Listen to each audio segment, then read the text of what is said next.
Good afternoon to you all. Appreciate you coming out to learn a little bit more about pirates. I've had the opportunity to give a couple of different talks, recognize a couple of faces at the Wayne Library over the years, and so it's a great joy for me to be back and to talk about this topic. This is a topic that I used to teach pretty regularly when I was a full-time faculty member in the history department at Kean University. Now that I'm taking on administrative roles for the last more than 7 years now, I don't get to teach as much as I used to. So getting to talk about the stuff that I really love and that I really enjoy is still kind of a treat for me today. So we'll talk about pirates and kind of frame it in the around kind of myths versus realities, right? Because what we tend to think about in terms of pirates is very much. Let me see if I can. Yeah, I was going to say, can we turn these? If everyone promises not to fall asleep, we can turn the front lights off. There you go. If you fall asleep, you got to bring. This is the rule I have in my class. You have to bring donuts for everyone the next event. So that's the rule. I do that. I used to do that in my classes all the time. What we think about pirates and kind of the way that our perception of pirates is much more rooted in myth and kind of popular culture tropes, and we'll talk about how those have changed over time, but really they haven't changed that much over time compared to the reality of what life was like as a pirate and what life was like being threatened by pirates. So the Pirates of the Caribbean movies, hugely successful, made Johnny Depp a whole bunch of money, along with everyone else involved with them, right? 4 whole movies. The first one isn't terrible. The second one I think I watched. The third and the fourth I think I can confess I've never seen. I did help my son build a giant Pirates of the Caribbean Lego pirate ship one Christmas as well, right? Look, the movies are fun. They're kind of silly. You could call them guys on a boat if you didn't call them pirates, and you could do mostly the same kind of thing, right? But that's an immensely successful contemporary example of pirate culture. The Disney World Pirates of the Caribbean ride, of course, is what this is derived from the first place, which I loved as a kid. The kind of classic coming-of-age novel of Treasure Island by Robert Louis Stevenson. Who's read Treasure Island? Any of you? No? We don't read it anymore? A couple? People just don't want to raise hands? Okay. Yeah, it was a long time ago, right? But like most of the tropes that we get about pirates really comes from Treasure Island, right? This idea of buried treasure, this idea of, one-eyed, peg-legged, one-armed pirates. A lot comes from Treasure Island. When I taught the pirate class, I didn't assign it first, but I always assigned it towards the end of the semester so they could make those connections, right? So those are 2 examples, but again, the reality is quite different. The origins of what we consider pirates, kind of the age of pirates and what we know as pirates, really start as privateers. And privateers are essentially government sanctioned, and by government we're talking about the king, whether you're talking about Spanish pirates, Dutch pirates, English pirates at this time, we're before the 18th century, and you would get what's known as a letter of marque and reprisal. And that letter for the ship captain basically empowered you to act as kind of an auxiliary of the Navy, and you could attack foreign merchant ships. And you were in this kind of semi-legal state, right? But you weren't an active criminal. You weren't plundering ships for the sake of plundering ships. You were plundering ships in the service of the English Empire, in the service of the Spanish Empire, and or something like that. And so people like Sir Francis Drake and Sir Henry Morgan, who are among the most historically well-known pirates, really start as privateers, right? So they're sanctioned by the government. They are empowered to attack foreign shipping, but they have some government sanctions, so they're not pure outlaws.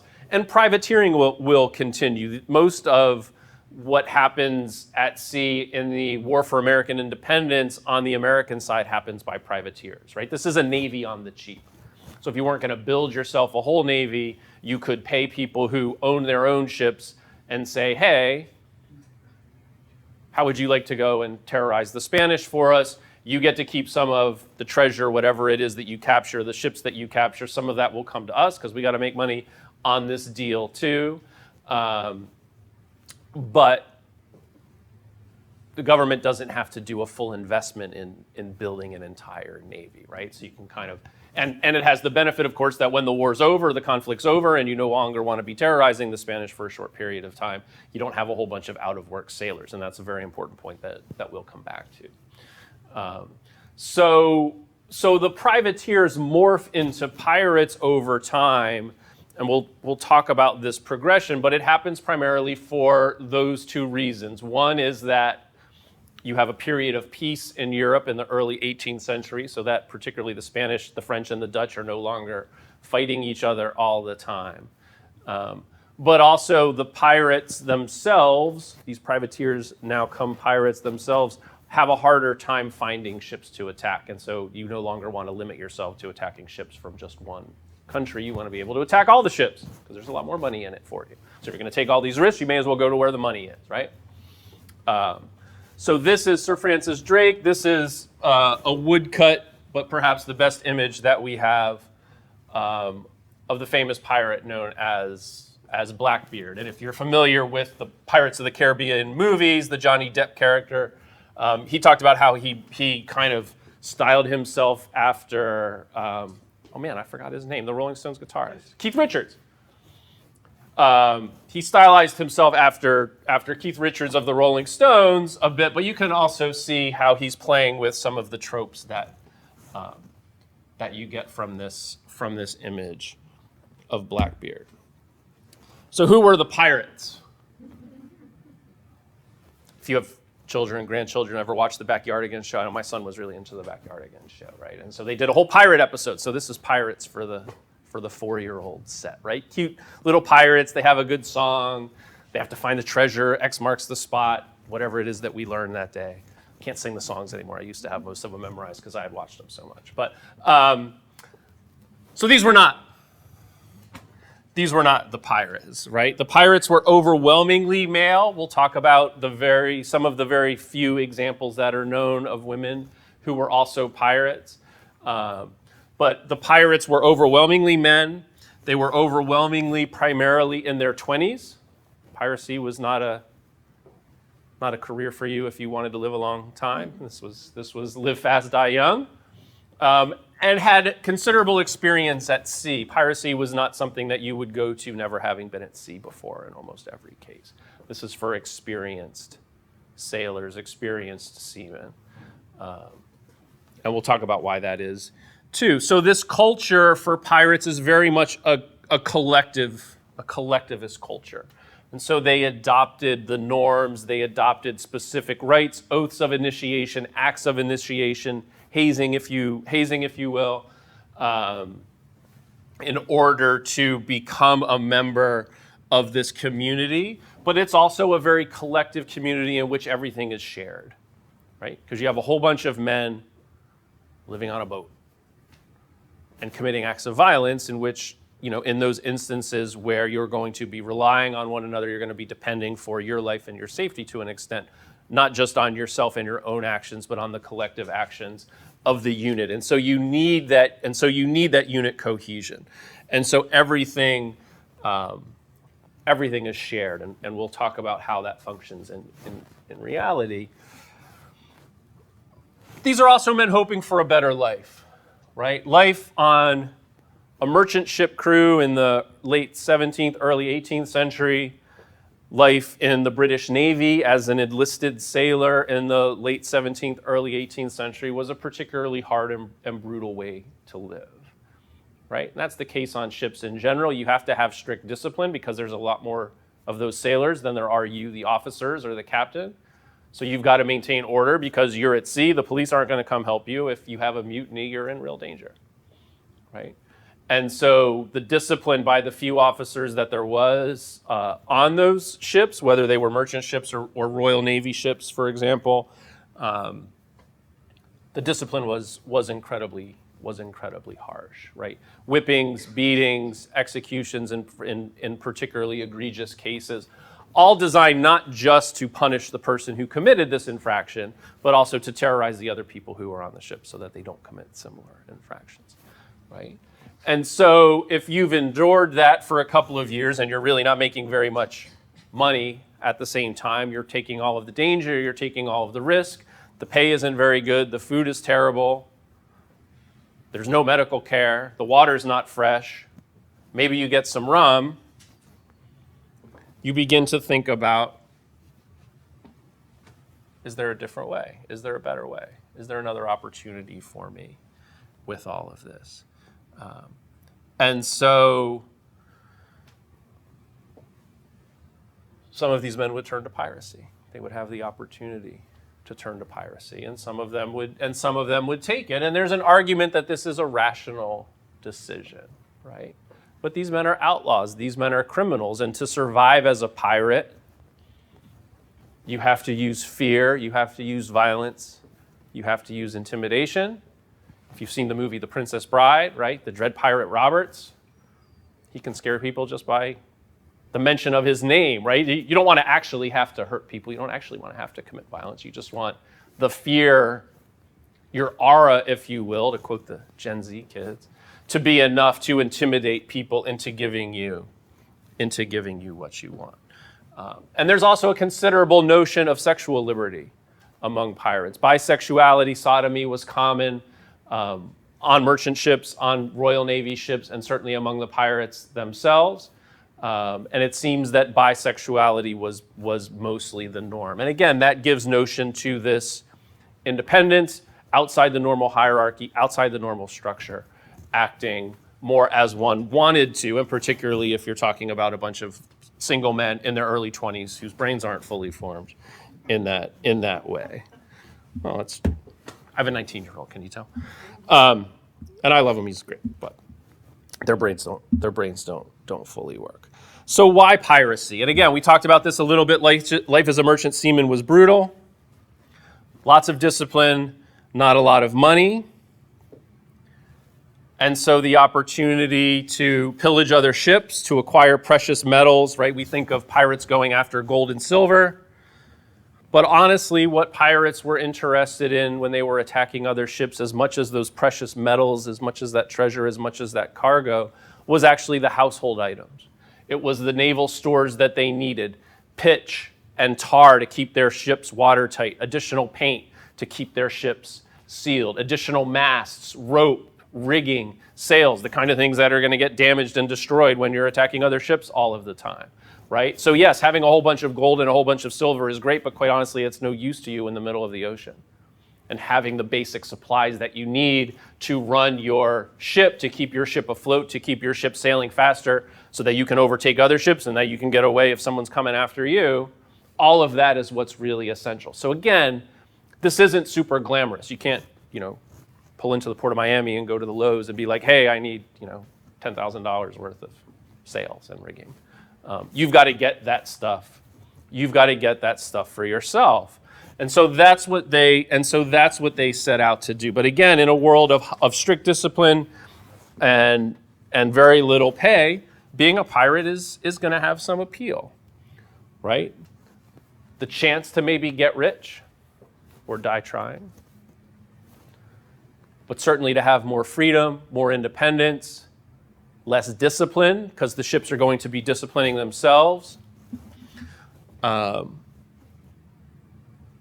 to be part of a distinct subculture, right? Last week was Talk Like a Pirate Day. Again, another example of how the 19th, right? Another example of how popular culture notions of pirates, like, oh, we're just going to say arg and kind of wear a pirate, a parrot on our shoulder and our eye patch or whatever, and be a pirate. Well, okay, but you're all murderers and criminals too. They don't like it when I mention that part. Right, so, but it was true that pirates had a distinct language. These are cosmopolitan in terms of you've got sailors coming from different nations. You might have some Black African sailors. We'll talk about how that fits in as well. So you have these kind of hybrid languages that are being formed. on ships. You've got the special dress, like a dress that is an outlier from someone. If you saw them, even if you were in a port city and you saw them, they would stick out to you. They would be noticeably different in appearance. And at a time and an age for these individuals where identity is so important, where establishing yourself, but also having that cultural identification is so important, being a pirate would appeal to you as well. But it's really that independence and that freedom from the strict discipline of a navy or a merchant ship that was going to be distinctive. All right, so let's get a couple of things out of the way. There's no buried treasure. That Curse of Oak Island show's been on for years. They actually called me once, and I was disappointed because they were going to fly me up to Halifax, and then they ghosted me. But I told them, maybe they ghosted me because I told them when I called, it's like, look, guys, I'm going to play it. Like, you can have whoever else on, but I'm going to be the straight man, and I'm going to be like, look, all of the evidence is that there's no buried treasure, and we're wasting everyone's time looking for this stuff, right? Why? If you think you're going to die soon, are you going to bury treasure? No, you're going to go spend it. Right? The whole point of this is you weren't making a lot of money, whatever you were doing at sea. Now, if you happen to be successful, if you happen to be on a successful pirate ship, you're going to take that treasure, you're going to go to whatever port you can find where you won't get arrested, and you're going to spend it as fast as you can. Again, young men in their early 20s, these are not people who are budgeting for the future. They're not saving for college and retirement. They're not going to go to college. They're not going to have retirement. They're going to be dead in 5 years. They're going to enjoy it while they can. And the treasure is divided evenly among the crew. There's actually, on most pirate ships, it was written out. So maybe the captain would get a double share. Men who had performed particularly heroically, so if someone is particularly heroic in the action that takes place in capturing this ship, they might get a bonus. And men who were injured in the fighting, down to the fact, they basically have medical insurance, or at least like medical compensation, right? So if you lost an eye, that was worth so much treasure. If you lost a leg, your dominant arm, your non-dominant arm, an ear, all of that was actually written down. We have it in some of the records that the pirates kept and in some of the accounts that we have from them.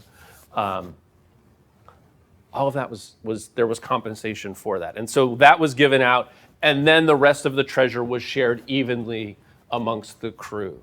So again, very different from the Royal Navy, very different from merchant ships where the captain, the investors in the ship are going to take all the money, and then you're only going to get kind of whatever's left and not very much, right? So there's these notions of democracy, notions of collectivist identities, not quite communist, but certainly some socialist elements in terms of taking care of each other, in terms of caring for people who suffer injury, who suffer harm in carrying out this action and trying to benefit people overall, and the crew overall. And it comes back to this notion of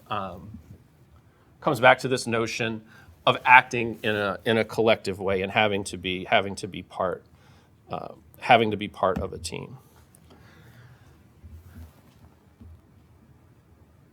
Pirate ships typically carried far more crew than ordinary ships and merchant ships of a similar size. And they did that for a couple of reasons, right? One is they're not paying salary, right? So if you're a merchant captain, you want to keep your labor costs as low as possible. You're already in an environment of strict discipline, so if you've got to beat the men a little bit more in order to make them work harder, more, or whatever, like, that's no skin off your back, literally no skin off your back, right? Whereas pirates recognize that they would have an advantage if you were going to outnumber the crew of whatever ship that you're attacking 5-1 or 10-1, that right there is a huge advantage. Also, if you have a whole bunch of people on board the ship, less work for everyone else, right? Many hands make for light work. And so pirates were going to outnumber their victims every way that they could. Again, these are skilled seamen, and so they would modify their ships. Essentially, they're turning their ships into hot rods, if you will.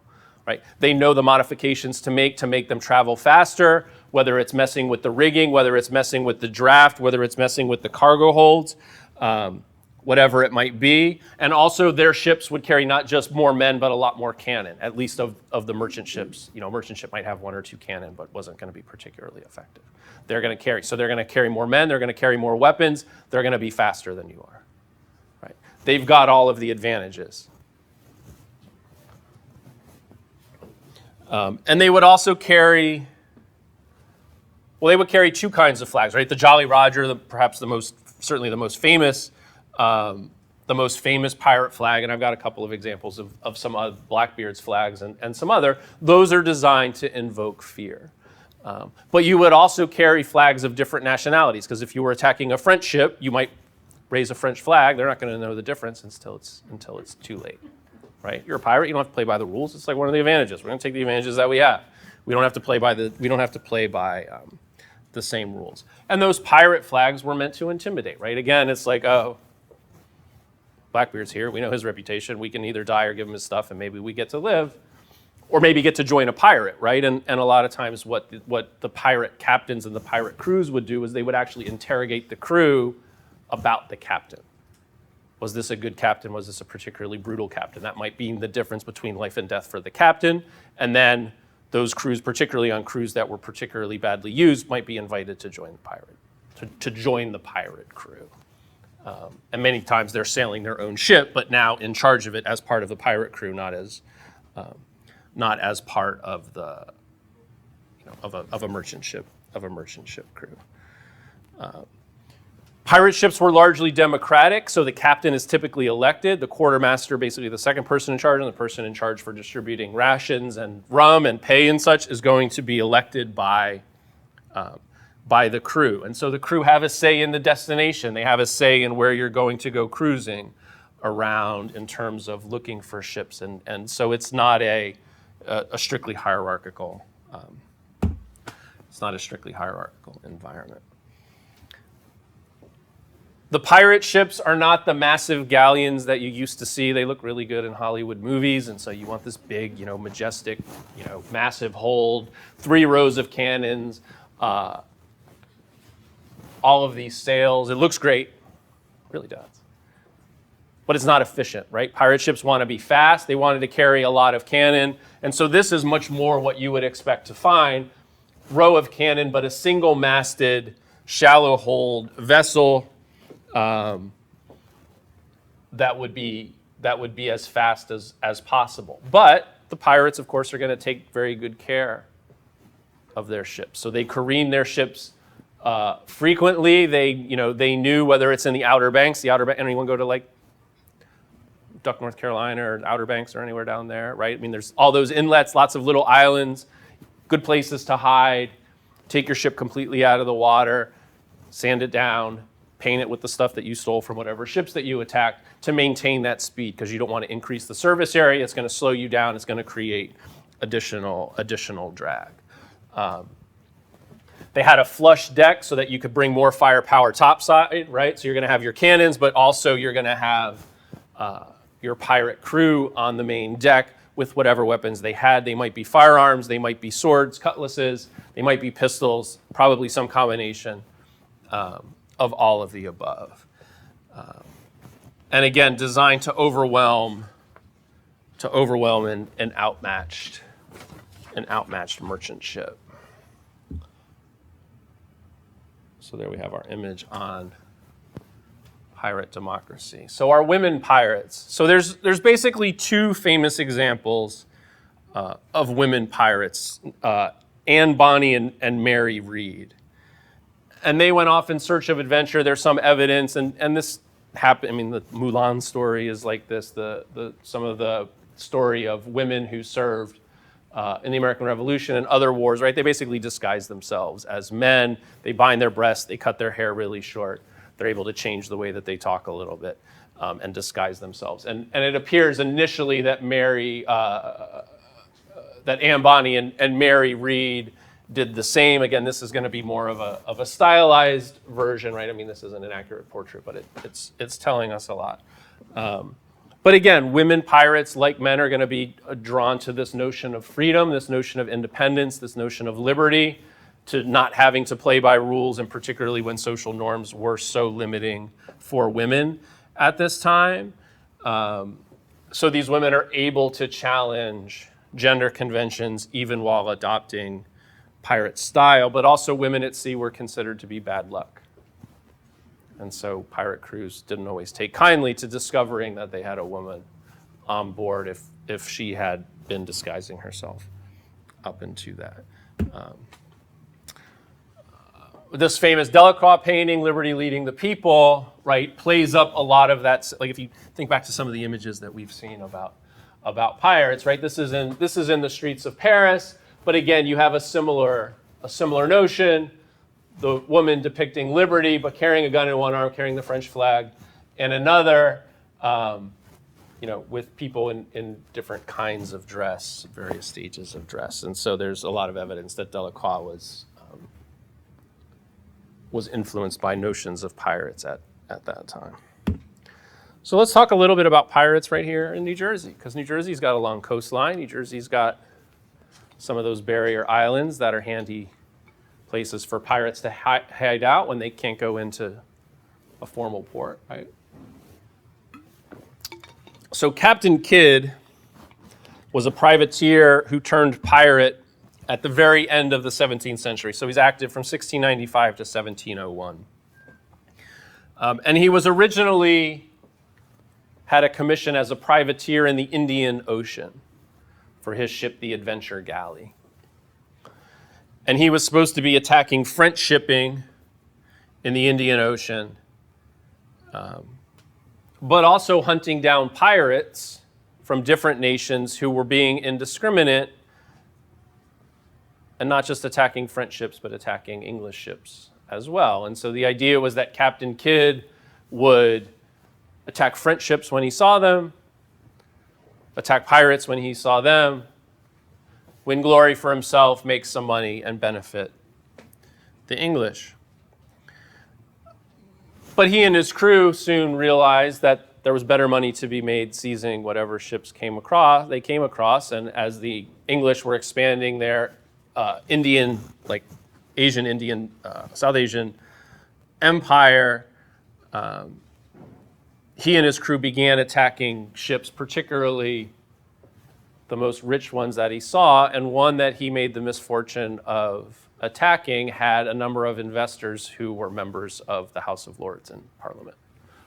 And so Captain Kidd went from our best privateer taking on the French in the Indian Ocean to an outlaw pirate.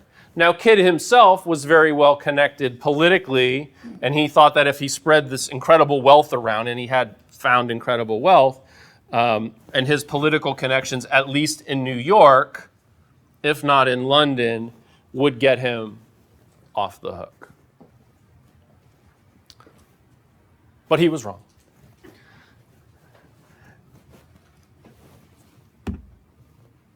Right? So this is essentially a letter of marque and reprisal from William III, who was the King of England at this time, taken over in 1689. So Kidd he tried to come into New York and believed that he could hide out in New York and be exonerated for his crimes there by paying off the right people, but instead he was sent to London. He was tried and convicted of murder and of piracy, and he was hanged at the mouth of the Thames River as a warning to others thinking of turning pirate. And his body remained at the mouth of the Thames for 3 years, basically until it rotted completely away. Again, as a warning to others who might consider piracy, even particularly well-connected pirates. But much of Kidd's treasure, particularly from the ship, the Ouida Merchant, and other ships that he captured, was never recovered. And there are some who believe that before he went to New York to try and get himself exonerated, he stopped along the Jersey shore and buried his treasure there because he was the one naive pirate who believed that he could live live into old age and to have a long life, right? So we have this kind of stylized image of pirates digging on a beach in order to bury their treasure, just like Treasure Island, just like the Backyardigans, just like any good pirate story that has a treasure map with a giant X on it, and we just got to figure it out, right? Whatever pirate story you prefer, right? Do you want the Goonies? Fine. Do you want Pirates of the Caribbean? Great. Do you want the Backyardigans? Absolutely, right? Whatever your choice is, we can do it. But so A couple of sites on the Jersey Shore have been given as potential places where Captain Kidd's treasure could be buried. One is at Cape May, which would make sense. Pirates and other ships frequently stopped there, even though there wasn't a formal port there, because it was a good source of fresh water, right at the entrance to the Delaware Bay and to the Delaware River, but also easily accessible just up the coast to get to New York as well.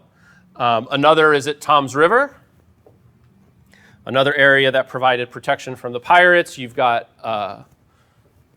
whatever that barrier island is that Seaside is on, right? It's not Long Beach Island. Long Beach Island is just to the south. But so you've got those barrier islands providing protection. You got a couple of rivers. They're small rivers. They're like, we're not talking about the Mississippi, but those small rivers in the Toms River area. But for you and your pirate crew could provide a source of shelter, a source of essential fresh water. There's good salt there as well. So if you need to get more salt in order to preserve the meat and the fish that you're taking on board your ship, that's there. And then lastly, the area of Sandy Hook, right? So right outside New York Harbor, Kidd would have sailed around Sandy Hook and then into Raritan Bay before getting himself into New York there in early 1700, in the early 1700s. Perhaps the most plausible burial site is just north of Sandy Hook near Wales Creek, which today is the southeast border of Middlesex and Monmouth counties. And just off the shoreline, there's a small island where some 17th century Spanish gold coins were found. And so perhaps Captain Kidd's treasure is buried somewhere in Monmouth or Middlesex counties. So get your metal detectors out next time you're going down the shore and, grab the grandkids, the kids, whoever. Tell them the story of Captain Kidd. Tell them there's a fortunate buried treasure just waiting to be discovered. You'll definitely get on the news if you are successful. But it is kind of cool that we have a bit of a treasure story here for New Jersey, right? Pirates and slavery. So the connection of pirates and the institution of slavery is complicated, and it's complicated for a number of reasons. One is that by the time we get to the golden age of the pirates, and the golden age of the pirates is basically 1715 to 1725. It's just that 10-year span, right? By that point, the cargo that the most valuable cargo that's being shipped, particularly across the Atlantic, is not gold and silver from Central and South America the way it was in the late 1500s and into the 1600s, right, when the English were attacking Spanish treasure ships coming out of Potosi in Peru, coming out of Mexico, the gold and silver that was found there. The most valuable cargo was, of course, the cargo of enslaved humans being shipped from Africa to the Americas. And so if you were a pirate captain and a pirate crew, the most lucrative cargo you're going to find is enslaved persons. But that's problematic for a number of reasons, right? Because if you're a pirate crew, you don't have access to the same markets and the same ports where you can sell this cargo of enslaved persons. I'm setting the morals aside. I'm just talking about the economic. We'll talk about the morals in a second, right? But also, do you want to add a whole bunch more men to your already overcrowded ship? You have to feed them. You have to provide water for them. Conditions are already cramped. Supplies are already limited. It's one thing to stick a bunch of gold in the hold. It's another thing entirely to have this cargo of human beings. And also, as we talked about with regard to the pirates, these were men who were trying to live outside the law, but who were rejecting a lot of social norms and a lot of social customs. And so if part of your credo as a pirate and part of your identity as a pirate is essentially a rejection of elite values and elite customs, then are you going to be in support of slavery, in favor of slavery, particularly if you could see some parallels? Now, I'm not saying conditions on a British Navy ship were horrible. They weren't slavery. Closer than we might like, but not slavery. But could you see enough parallels to be like, I'm not going to do that to another person? And so pirate ships and pirate crews would run the gamut with their attitudes towards slavery. Some of them seized cargoes of enslaved persons and would sell them. Take them to a market in Jamaica, take them to a market wherever, and sell them. Others would invite those enslaved persons to join their crews. And we do have examples and documentary evidence of pirate ships that were eventually captured that included Africans, formerly enslaved Africans, as part of the crew on board that ship. So the connection is complicated, but there is at least some example that just as these pirate ships tended to be more democratic, just as they tended to have their own independent culture and be more akin to outlaws, that they took slightly different notions than the norm, which was that the slavery of Africans and the enslavement of Africans at this time was commonly accepted. So the golden age of pirates, and kind of I think what we most associate with the pirates, really comes again from this period that I talked about, from 1715 to 1725 or so. 1713 is the end of the War of Spanish Succession, which is a major war, one of a series of major wars between the Catholic and Protestant powers of Europe. So basically the English and the Dutch, now the British, because they unify with Scotland in 1707 and England becomes Britain, against the Catholic powers of Spain and France. So the English turned British Navy has enlarged considerably at this part because they've been fighting a war for 6 years, and then all of a sudden in 1713 the treaty is signed and the British Navy says to these men, okay, thank you for your service, sorry about the injury, sorry about the PTSD, go find a job somewhere else. They're not really employable doing anything else. And so they turn to piracy. And so at its peak, you've got maybe 1,500 to as many as 2,000 out of work sailors who don't have really any other marketable skills and who elect to be pirates. And again, unlike the earlier periods where you had privateers, where English sailors were primarily targeting French and Spanish ships, they basically are declaring open war on any shipping, particularly here in the Caribbean. You have pirates in the Indian Ocean. We talked about that with Captain Kidd a little bit. You have some pirates in the Atlantic. But the Caribbean was particularly well suited for piracy, right? You've got lots of little islands, so there's lots of good places for pirates to hang out. You have a couple of major ports that are willing to at least turn a blind eye to the presence of pirates and to pirates selling their cargoes and also spending a whole lot of money in port, particularly here in Jamaica. You're relatively close to shore so that if you need to perform repairs on your ship, if you need to get some other supplies, you're not in the middle of the Atlantic and 2,000 miles from anywhere. Again, you've got islands off the coast of Florida and all the way up the coast, the outer bank, right? This is North Carolina, so the outer bank's here. So you can attack in the Bahamas maybe, and then retreat up into the Carolinas. And in those first couple of years, this golden age of pirates, the pirates are quite successful, to the point that the Royal Navy has to be activated, right? You're at peace with Spain, you're at peace with France. So they're able to send the Royal Navy to concentrate on eradicating the pirates.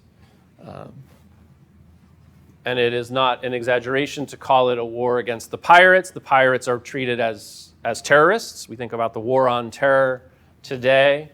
And there is very much that same notion that what the Royal Navy is engaged in, what how the British government sees this golden age of the pirates, and then also this war against the pirates from 1715 to 1725 is justified as essentially taking action against terrorists, but also terrorists who are potentially threatening the economic order. Right, the British Empire is a maritime empire, an empire of colonies at this point, and so that shipping going from the Americas to Great Britain and from Great Britain to Africa, that is the lifeblood of the empire. And if that's being interfered with, if that's being threatened, if that can't be maintained, then the empire can't be maintained. So that's a major feature. This is done to in the name of protecting property, and we talked about the threat to enslaved property in particular, and also to punish resistance to the law and to punish resistance to the social order more broadly. So you do get some use of pardons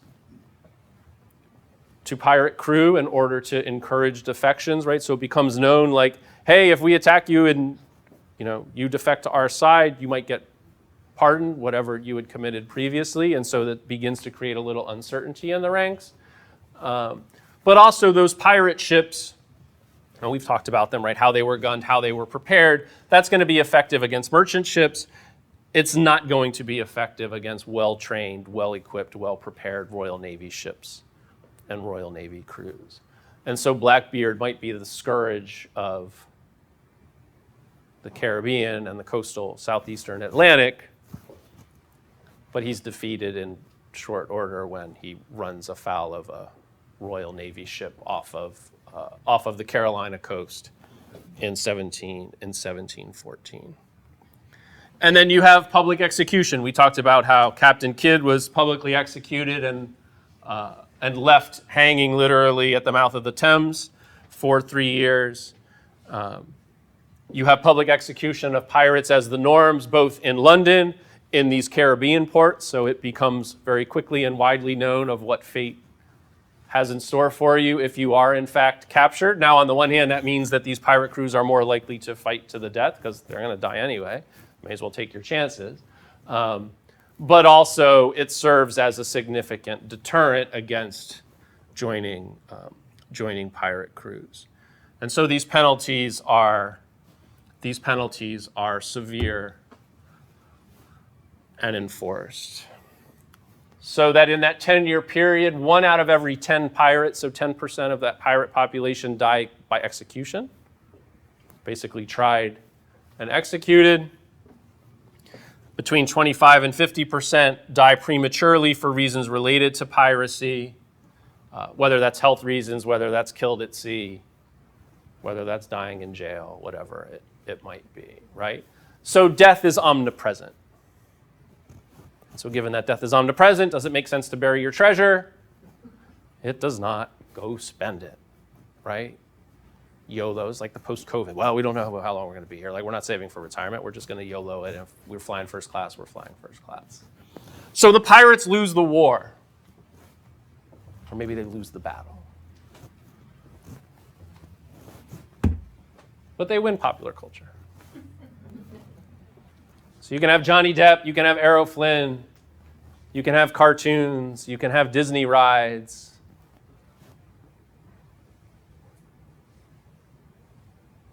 And those are the pirates that capture our hearts. So when you see little kids running around as pirates at Halloween for trick or treat, I want you don't need to give them the lecture. No one likes it when people do that.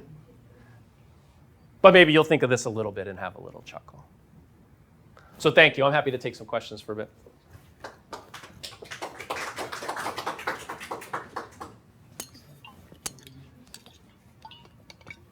Yeah? So when they captured a ship, would they execute the crew? So typically they would execute the captain. And frequently, and I alluded to this, but I'll expand it, they would capture the captain, and then, again, depending on the crew and the pirate crew, but they would frequently question the crew of the ship that they captured to say, was your captain brutal? We're happy to execute him however you want, like, no skin off our back, and we might still do it anyway. But if the crew said, look, this was a decent captain, like we were, this is not Club Med, but like we were relatively well cared for, and the beatings weren't inappropriately meted out, and discipline wasn't inappropriately meted out, and we had a big enough crew that the working conditions weren't horrible, then you might have, then that captain might be given some leniency, right? Dropped off in the next, they're not going to just set them free, but dropped off in the next port, kind of a thing. With regard to the crew, it would depend a lot of times, particularly if the crew seemed amenable to joining the pirate crew, they would join the pirate crew. Pirate ships were always looking for crew. And again, this had a lot of appeal. I mean, if you had been at sea for several years and weren't making a lot of money, there's going to be a lot of appeal there. But also, particularly when we get into 17, to that golden age, you've basically given yourself a death sentence, right? I mean, if you join a pirate crew, I mean, yes, you might be able to take advantage of one of those pardons, but more likely, I mean, as many as 50% of those pirates die just in that 10-year period, and you have a 1 in 10 chance of having a brutal and public execution. Okay, so if you didn't So- join the pirate crew, then what? Depending on if that pirate crew wanted the ship, like if they weren't going to keep the ship, then they might just take everything useful off of it, give you enough like very limited stores to get to a near port and do it that way. If they wanted to capture if they were going to take the ship, then they would have crews on both ships, and again, just kind of abandon you in the next port that you would go to. And I think the majority of crewmen who had the opportunity joined the pirates. It had that kind of appeal. I mean, particularly in that larger context, right? It was opportunity. It was opportunity to get rich. Life expectancy then wasn't what it was anyway. Particularly if you were uneducated and you didn't really have any other skills. So, and again, these are 20-year-old men. They're not making the best decisions, or at least the safest decisions. Yeah. What kind of flag they're keeping? Of the what? The flag. Oh, the flag. So other people know about that. So where is that slide?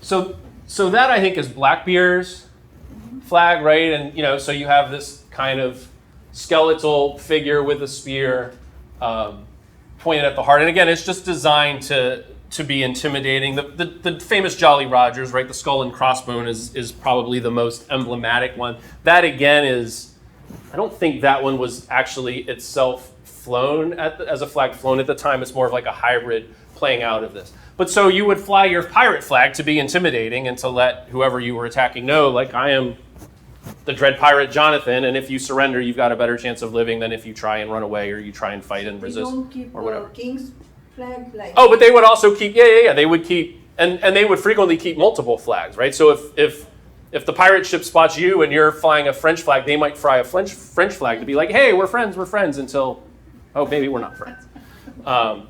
Again, they were not above using that, things that would be considered immoral and kind of unethical in military combat. They don't necessarily feel constrained by those same rules. Yeah. What about the pirates of the Mediterranean? There were towns.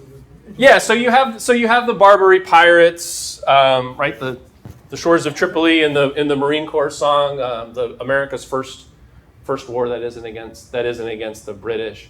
I know less about.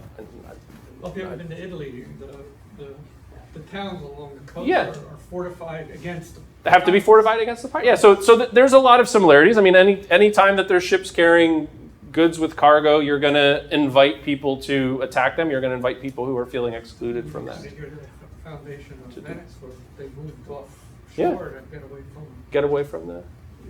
being attacked. Try and protect yourself, right? Whatever you can do to protect yourself. There's pirates today. Right? I mean, it seems to have died down, but off of the Somalia coast. And again, the U.S. Right, it was a similar situation to like, oh, the individual ships are going to be able to protect themselves, and then ultimately it was like the U.S. Navy and NATO Navy went in and had to clean things up. But if you think about that case, it was also a lot of similarities, right? Those giant cargo ships had very small crews. Most of the work is automated. you didn't want the crews to have guns, so they were using like water hoses and whatever, but they maybe the captain would have a weapon, but you're not going to give weapons to the entire crew because you can't trust the entire crew's not going to mutiny and take the ship over, right? So you have a lot of similarities to the circumstances and what you encountered in the 17th century and the early 18th century with what was happening off of Somalia 10 years ago. And then also off of Malaysia and Indonesia, that what's the name of that strait? I can see it and I can't remember it. But that's another really heavily trafficked pirate area. But there's a ton of stuff that's going here.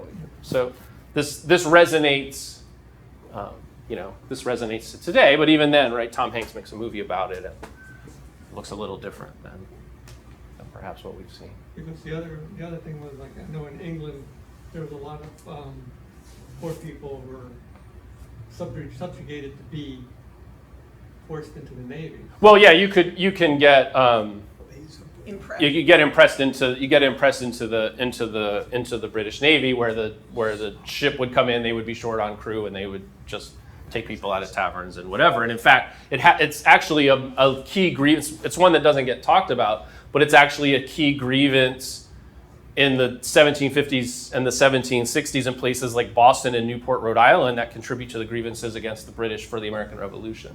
It's like one of the earliest anti-Brit, kind of actions, major actions against the British government is when a series of impressment gangs are there in the 1740s and 1750s in New England.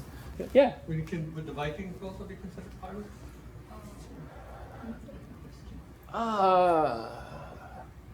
I don't know that the Vikings are going to be considered, because they're really representing a country, right? They're not outside of that national, and to me, they're less engaged in like interdicting ship traffic and more raiding along the coast and ports. So In Ireland, they built towers to try to... Yeah, well, and the coast of Scotland and stuff like that. So to me, no. I mean, to me, it's more those kind of like post-Roman Empire raiding, like raiding parties and kind of proto-national entities, as opposed to kind of acting as individual. Pirate ships were rarely going to work together, right? You weren't going to have three pirate captains who were all going to be like, "Hey, let's go take down this British convoy." I probably should have mentioned that and didn't, but they were mostly going to operate solo, so you weren't going to have. You don't have a pirate captain who's commanding 1,000 men, right? He's commanding his ship and maybe one other. Yeah. Yeah. This is outside Yeah. of your time frame, but was there ever a situation where a government actually conscripted pirates to help them in cases of embargo? I'm thinking of things like the Civil War, where you've got embargoes on cargo, et cetera, trying to get to the South and so on and so forth. Has any government that you know of actually? Well, that's where the privateering comes in, right? So for me, it's much more, when you have blockade. I mean, you have Confederate blockade runners. The Union Navy blockades the South relatively quickly and relatively easily. You do have some successful blockade runners. I wouldn't characterize them as pirates, but they're more privateers. Yeah. Yeah, it's kind of an extra legal, no one's like going down and saying, "Hey, you've been a pirate, like how would you like to join the Confederate Navy?" But you do have people who, I'm more familiar with the American Revolution case than the Civil War case, but certainly during the American Revolution, I mean, you have ships that are leaving Boston, you have ships that are leaving from Sandy Hook and New York and New Jersey ports that are essentially privateers and that are in private practice. In fact, William Livingston's a governor at the time, and one of his sons is killed on board has a successful cruise as a privateer, and then on a second cruise is actually killed at sea. So it had its appeal. So that's not quite what but akin to it is that use of privateers, and basically you scale your navy by, you don't have time to build it, but you've got guys who own boats, and maybe they were merchants and they can't do what they were doing before the war either, and so they go back. Yeah. Well, thank you all for coming out. I'm always glad to see a good audience and get great questions, and I hope they have a great afternoon.